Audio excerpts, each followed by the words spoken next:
So a week and a half ago, our school, Kingsley College, is part of an association called, we're part of a few associations, but one of them is an association of Christian schools throughout Australia, mainly based in Queensland, but there's a few from other states, and every year they have a retreat where you get together and spend time with each other. So it's good to see the principals and key leaders from other schools, and they often a day is PD or professional development, but then the retreat in itself is often they'll bring in a speaker who it's not necessarily about governance or accounting or teaching, or it's about more philosophical things you think about. And anyway, Michael and I and Jackie went again this year, and I was just going to share a few things that we heard that week, a bit of a report, because at least there's a little bit of benefit hopefully to the peace people as well as the school people. So one of the sessions they spoke about humility. I was going to title the sermon "Humility and How I Attained It," But when you talk about humility, there's a bit of a catch-22, because if I'm talking about humility, do I think I've attained this virtue? And if I have, I probably haven't. But if I don't have the virtue, why am I talking about it? So anyway, we'll move on. But the speaker they had there was a Dr. John Dickson, and what was great about this guy is he's Australian, and in the past they had some overseas speakers, and that's great to listen to as well, but he's born and bred Aussie, and he did his PhD at Macquarie University. He became a fellow, an honorary fellow there at Macquarie, moved to the University of Sydney, and he teaches in their Hebrew, Greek, historical type subjects. And a few years ago, he is the founder of the Centre for Public Christianity. Before he spoke a few days ago, I didn't even know we had a Centre for Public Christianity in Australia, but there you go, we have one, and he's the founder. And when you go to his website, www.publicchristianity.org. So if you want to check him out, that's a good place to go. And he's just finished making a documentary called "For the Love of God," and it's the best and worst of the Christian church. And so, he thinks that you have to be honest about your history and to talk about your future as well. So he talks, a few bad things that have been done in the name of Christianity, but then he talks about all the good things, with healthcare and hospitals and all those things that were brought in because of the Christian faith. Anyway, he's got clips of that on his website, so go and check him out. But the subject they gave him to talk about, by the way, for those who are into 80s Christian music, I don't know if there's any of you, but he was in a band called In the Silence. I've never heard of it, but he was the lead singer and apparently fairly popular for years and years in Australia. But Christian music and Australian popularity, their Venn circles may not overlap. Anyway, the subject he was given was how to be a public Christian in a post-Christian nation, obviously talking about Australia. And what was interesting about this, because obviously we hear great teaching here about the spread of the gospel and different things like that. Yet his subject was how can you be a public Christian in a nation that's no longer Christian, a post-Christian nation. But his first message on it was actually he didn't believe Australia was a post-Christian nation. He refuted that fact, and he cited some recent surveys. So he was citing a survey by a guy called McCrindle, he's the one on the right, the Faith and Belief in Australia, that was done just last year, 2017, and the other one is a survey they do every couple of years, done by the National Church Life Survey, and they last done in 2016. So, and their numbers in terms of attendance aren't too much different to our national census. We had a national census in 16, and the numbers are pretty similar for regular church going. I'll say them in a minute. But in our last census, we had 23.4 million people in Australia. That was 2016. And according to the National Church Life Survey, which as 18% of people in Australia go to church regularly. I'm not sure if I want to tell you the definition of regularly, because I like the regular attendance we have here. But regular attendance is once a month. So you get about 11% of people go every week, and then you go up to nearly 20 on once a month. What's interesting about that is that's 4.21 million Australians attend church regularly. Like, that's a lot of people. In fact, that's a similar number to the number of Australians in organised sport. Like, when you think, like, we're always told the God of Australia is sport. Yeah, well, it's actually pretty similar to the people who go to church. And last year, just over 3 million people went to the NRL at the games, but more people went to church. Yeah, good. And you know, the top rating shows every week are like the 9 News or 7 News or My Kitchen Rules. They get about 1.5 million people. But more people go to church every week than watch the 7 News. Church is higher rating than My Kitchen Rules. Isn't that good? This is just a side before we get into our other sermon. We'll tee in at the end. And everyone's favourite show, Q&A, they sometimes get 500,000 viewers. Sometimes. But yet you have millions going to church every week. I just think that's encouraging, you know. It's not a post-Christian world. In fact, they're just the attendance numbers. The numbers they get, they talk to them on spirituality are even better. So just about 70% of people in Australia believe in God or a supernatural being. Like, so talking about spirituality now. So while there might be about 50% Christians, you get another 20% who believe in the spiritual world. It's more like a post-scientific world. You know, 63% of Australians today, 2/3 of people believe in miracles. Funnily enough, 76% of people believe that Jesus performed miracles, which is more than people who believe in miracles. I don't know how that worked. But obviously Jesus gets that next level of no miracles unless it's Jesus. So I find those numbers rather encouraging. And what I found interesting in the whole faith and belief survey in Australia was that 86% of Australians believe that our culture, our history and culture, Christianity was somewhat important to the defining of that history and culture. So nearly 9 out of 10 Australians believe that it was Christianity who made us who we were. But they interviewed the people who, there's range. There's people who are highly Christian, as in they're regular, and there's people who are agnostic and would never even think of religion or Christianity. But there's people in the middle who are unsure. 25 to 30% of Australians, they consider open. And they asked them, what is the number one thing that would make you consider becoming a Christian? And the number one response was conversations with people, friends, neighbours or colleagues. That was number one.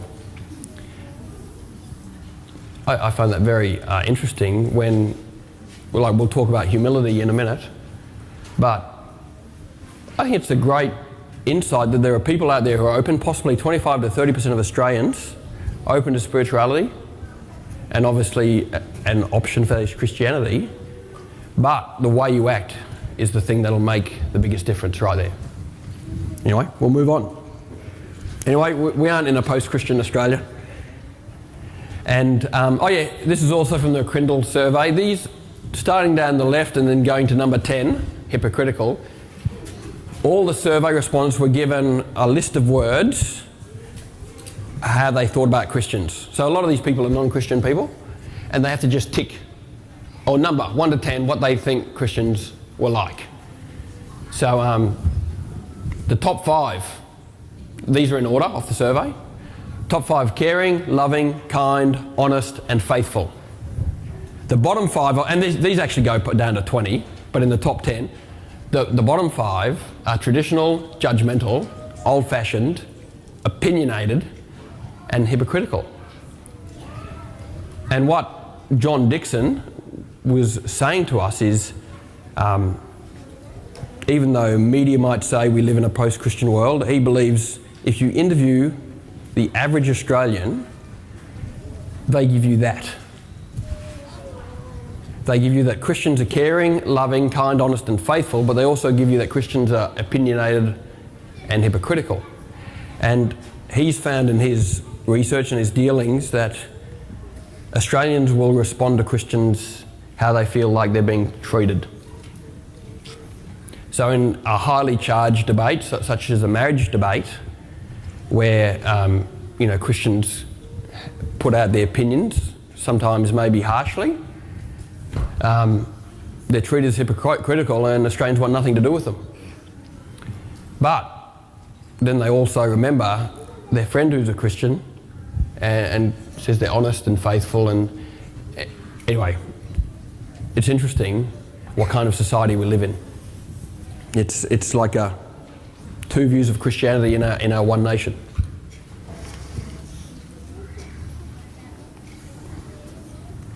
So we're going to talk about humility this morning for a few minutes. C.S. Lewis said, true humility is not thinking less of yourself, it is thinking of yourself less.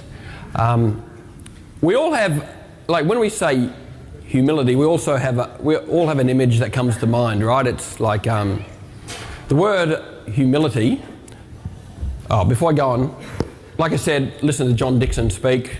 He wrote this book called Humilitas, is the Latin word for humility. So, and these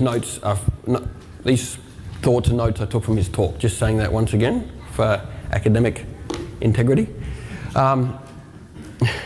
So that's the traditional view of humility. The word humilitas or humility means low. That's sort of what it means. And as Christians, we always think about humility being like, I guess, stooping down or looking down on oneself. Like, there's some pretty negative images that come with humility, right? And C.S. Lewis is talking about thinking of yourself less. None of these definitions are necessarily bad. I'm just saying these are traditional definitions. This is Mother Teresa's humility list. So I'll read them through. Speak as little as possible about yourself. Keep busy with your own affairs, not those of others. Avoid curiosity. Do not interfere in the affairs of others. Accept small irritations with good humour. Do not dwell on the faults of others. Accept censures even if unmerited. Give in to the will of others. Accept insults and injuries. Accept contempt, being forgotten and disregarded. Be courteous and delicate even when provoked. Do not seek to be admired or loved. Do not protect yourself behind your own dignity. Give in discussions even when you're right. And choose always the more difficult task. Now this is probably a traditional Christian view of humility, and none of those things are necessarily wrong. Like Jesus tells us to turn the other cheek. So, do not protect yourself behind your own dignity and things like that. So I'm not saying anything that this is wrong, but John Dickson has another definition about humility, which I think fits in great with what Jesus did, but with what we're also called to do. So humility is not humiliation. It doesn't mean being a doormat for others. And do you remember a few weeks ago I spoke about submission, and my definition of submission was I voluntarily limit what I do to naturally benefit someone else in the relationship. So submission is voluntary limiting yourself to let someone benefit someone else. And for John Dickson's definition of humility is very similar to that. So humility is the noble choice to forego your status, deploy your resources, or use your influence for the good of others before yourself. So the negative view of humility is to be put low, where the positive view of humility is to lower yourself. So to put simply, humility is a willingness to hold power in service of others. True humility assumes the dignity. It assumes that the one holding humility has strength and dignity. It assumes that, not a doormat. So a humble person can be highly influential, very rich, very smart, and yet they choose to forgo that status, forgo the riches, to help somebody else. And going from that definition, we can pull out three things. First thing about humility, so it's more about how I treat others than how I think about myself. And when we think of Jesus, we think, did Jesus have a low view of himself? Like, we don't really think of Jesus having, low self-esteem, or like I know in a position of humility when he went to the cross, but you can have a high view of your skills and still be humble. In fact, the expert in any field should actually be the most humble, because the more you are educated, like, think about how much you can know in one area. Like Brad here, he knows a lot about doctoring and health. But surely the more he learns about that, the more he realizes that amount of depth of knowledge is in every single subject. So the more he knows and reads and learns, that should actually make him more humble, to realize the more he's learning, he's actually appreciating that he knows less. And so the professor, or the professional person, realizes there's far more that we don't know, and far more that we can't do than we do know or we can do. And so humility is about redirecting your powers, whether physical, intellectual, financial or structural, for the sake of others. And 3 things I pulled out of this definition about humility is it's with dignity. If you're going to lower yourself, you start high. So humility is always done by someone at height. And there's a great scripture in Philippians about this. We quote it all the time. So dignity, humility acts from a height. It's willing. Humility is a choice. And this is the best bit. It's social. It's actually a social virtue. It's about interacting with others and helping others. Humility is not private. It's part of helping others. And we'll get to that scripture in Philippians in a minute. So the interesting thing about being humble is it wasn't a great virtue of the ancient world. In fact, it's just a reasonably new thing. People are thinking that humility is a good thing. So if we go back, this place is called Delphi, and there's a list of sayings called the Delphi Maxims. For those who are read would know these. And so back in ancient Greek culture, they had a word, I'm not very good at these sort of words, but philotimia. And this meant the love of honour. And Greeks really loved honour, and probably Romans did too. And apparently what they used to do, the Greek-Roman society was completely different to ours. So they revolved around an honour/shame culture, right? So the honour of your family was just the number one thing you were looking for, and shame was to be avoided at all costs.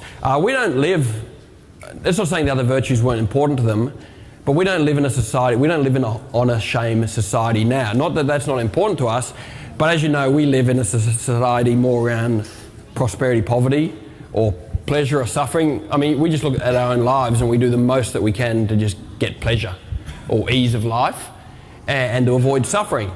Well, in a previous society, they'd take the suffering to get the honour.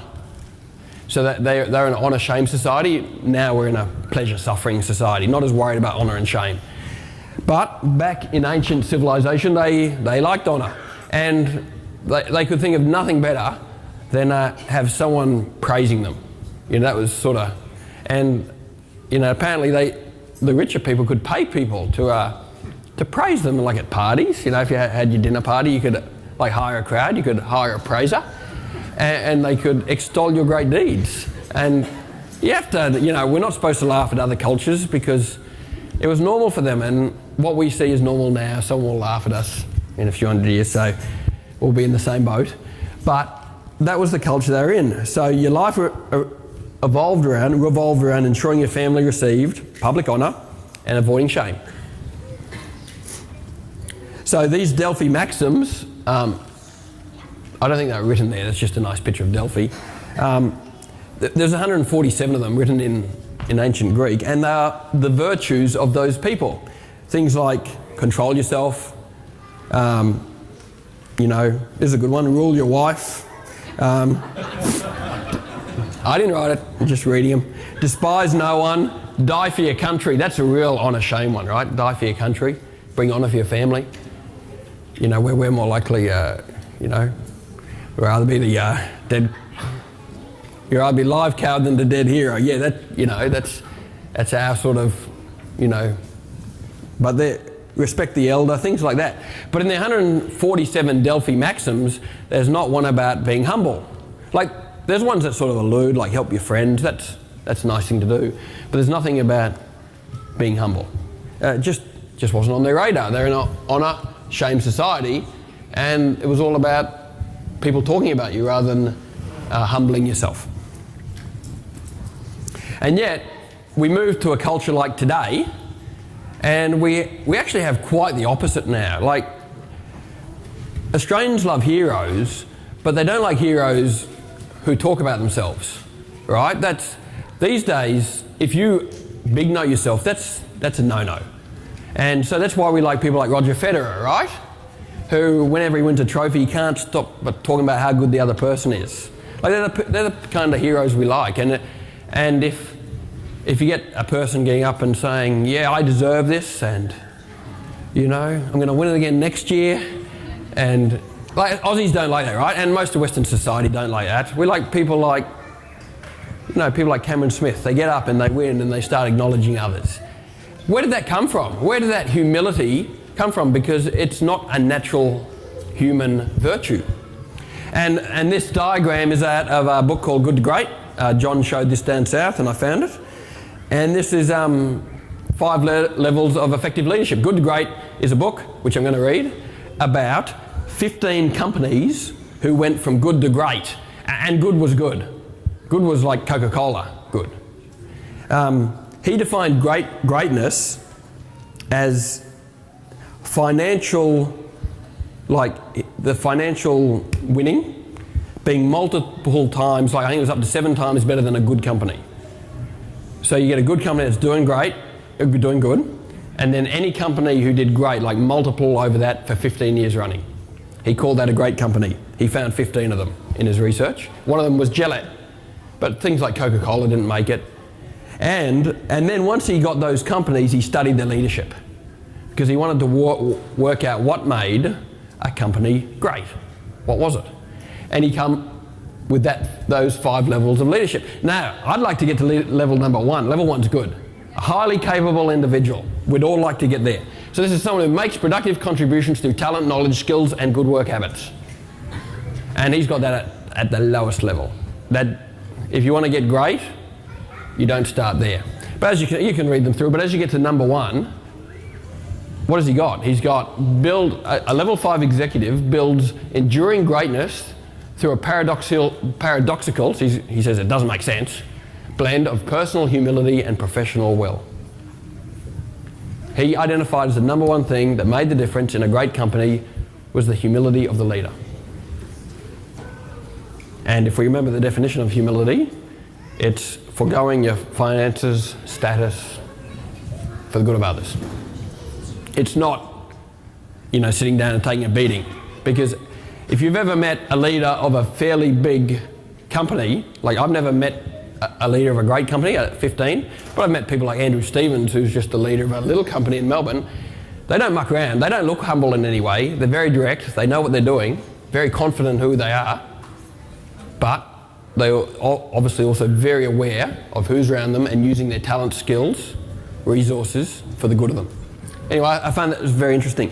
So Jim Collins, who wrote this book, also wrote another book called How the Mighty Fall, and talks about big companies that have died.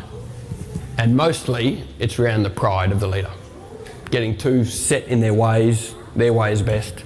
Very interesting.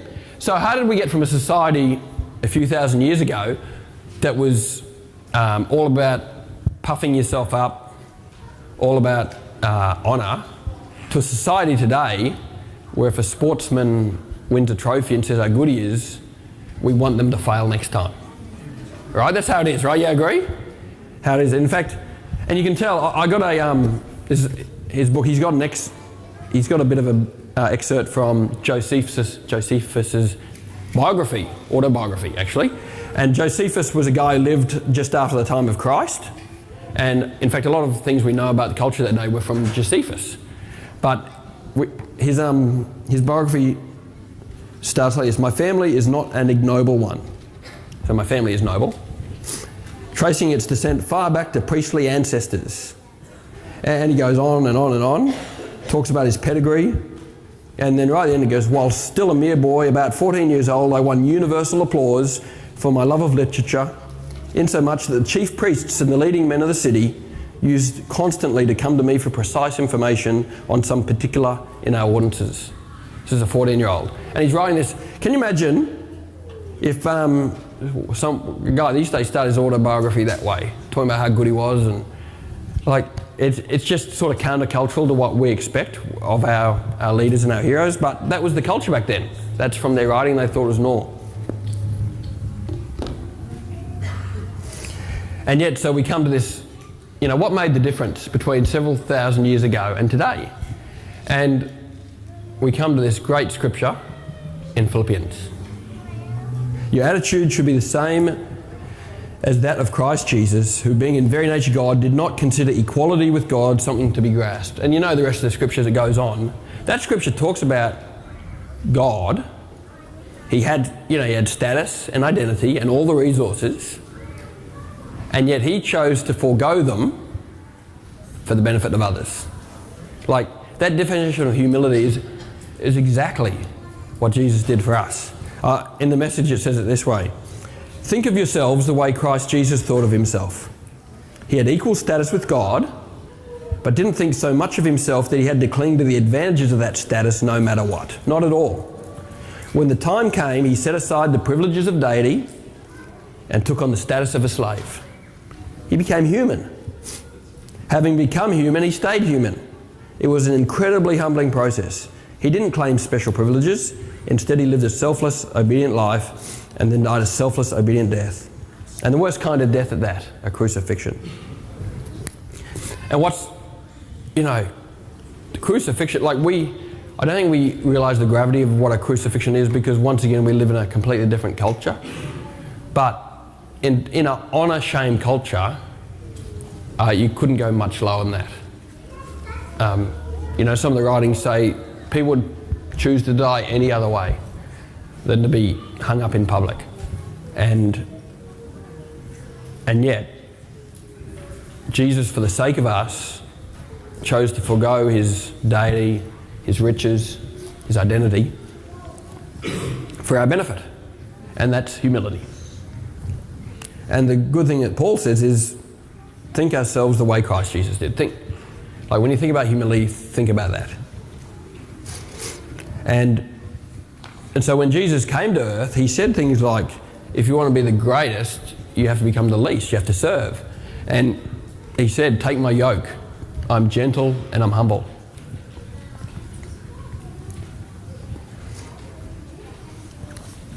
And he said this in Matthew, blessed are the poor in spirit, for theirs is the kingdom of heaven. And often when we read a scripture like poor in spirit, we're trying to work out what poor in spirit actually means. But if you can think of the spirit being like your capability to have a relationship with God, just think of your own capability to have a relationship with God as bankrupt. It's poor. It's no-go. But that's when the Spirit of God breathes into us. We know salvation it's not us, it's Christ. And we know the Bible tells us we're separate, we're enemies, we were blind, we were dead, we didn't even know. And it's God who put, the grace and the faith in. But it's saying that we need to stay that way. We need to stay fully relying the fact that us spiritually are bankrupt and we have to rely on God for that. And the key with humility and then public Christianity we were talking about earlier is to remember that list. Actually, I'm going to put the list up again. Remember this list of how Australians view Christians? They view them as caring, loving, kind, honest and faithful, but they also view them as hypocritical and opinionated. So I think we've got to remember that we're poor in spirit and we get that whole log spec thing right. Because what happens is when we're, say, engaging in a debate, like, say, a marriage debate, there might be just a whole lot of logs being, or, calling other people out, and yet we're not necessarily like we're supposed to look at ourselves first before, having a go. Otherwise, people just think of just straight down this right side. And if you want to speak into someone's life, we already know that 31% of people who are thinking about spirituality will say, it's the influence of my friends and family that'll make the difference.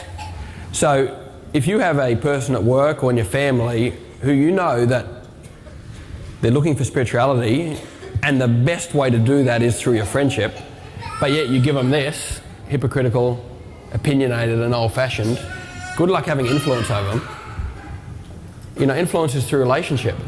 And if they're not listening to you because you're hypocritical, judgmental and old-fashioned, then they're not turning to Christ either. They obviously don't have any high view of what you believe. So in an age where the majority of Australians believe in God or a universal spirit, the majority of Australians, these are nearly 80%, these numbers, the majority of Australians believe in miracles. And the majority of Australians believe or agree that Christianity and Jesus had a profound influence on the culture of today's world. That's the society you're living in right now. And that the one searching, the biggest thing that'll make a difference is your influence. Then I suggest we need to be humble and we need to use whatever resources, our influence, our resources, our time, for the benefit of others. And that is what true humility is.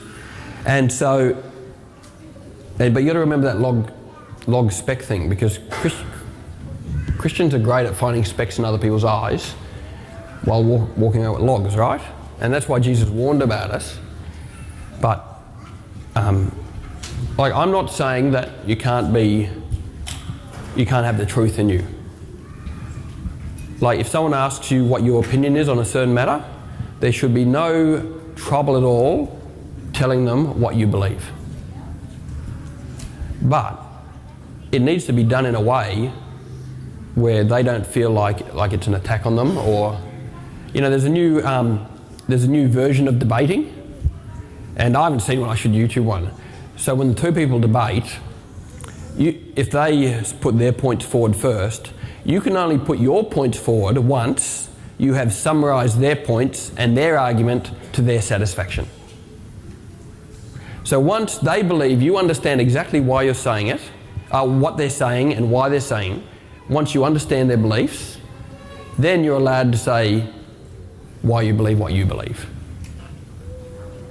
And there's never, I don't believe in, one faith, as in, all religions get to heaven and all that. Like as a Christian, I believe that the Christianity is the true faith and therefore the others are wrong. I can't be a Christian if I don't believe that, right? But that has nothing to do with why I can't be then a friend with someone who believes different to me, and yet give them the respect and the time and the space to let them believe what they want to believe. Because if I shut them down or argue them out, there's no influence and there's nothing. You're done with them. So I want to be a public Christian, I want you to think about humility, foregoing your own resources for the sake of others, very close to submission. But just be encouraged that we live in a society where people are looking for God. And they believe in miracles. They believe in the supernatural. And so I think that's very, very encouraging. So in regards of, so I think if you can help in life groups are a good way to do this. If we can, get to life groups, help our leaders, encourage friends to come, that's a good way, submission, humility, prayer meetings, our meetings.